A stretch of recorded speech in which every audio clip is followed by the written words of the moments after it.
After Minneapolis, I was texting with a person that I've become pretty good friends with. No justice, no peace. No justice, no peace. He is exactly the kind of police officer, exactly the kind of person that we would want policing our communities.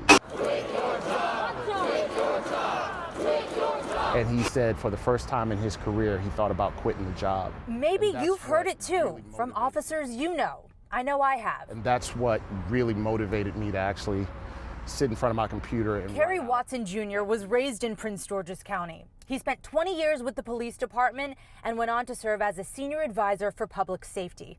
More recently, he wrote this on Medium, Black and Blue, and why your thoughts on police reform are misguided. He shares he hated police as a young man, particularly after being pulled over as a University of Maryland student. One of them had a gun to the back of my head and demanded to know whose car it was. Well, obviously the vehicle was mine. A friend who became an officer changed his mind. Watson was in the same cadet class as former Chief Hank Stawinski. What he wasn't prepared for was the reaction from the community he loved. People, because I put on that French blue shirt, that somehow I became a villain, and I had no way, seemingly no way to change people's mind. He says what he really wants to share is what he believes has gone so terribly wrong in law enforcement. There's an incentive to engaging the public in a negative manner. He says you've heard it yourself from elected leaders and police chiefs.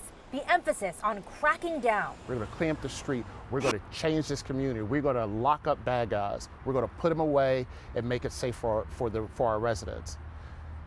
So what that creates is an incentive structure throughout the entire department to have more negative engagements with the citizens. He describes one of his assignments, trying to seize illegal guns and drugs by finding any reason to pull people over and search their cars.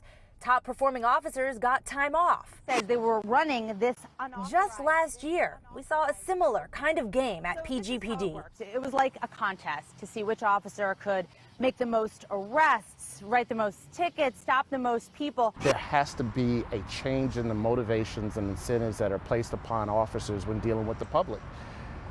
And until we face that, we're going to get the same outcome. And that's what's been so terribly frustrating for me.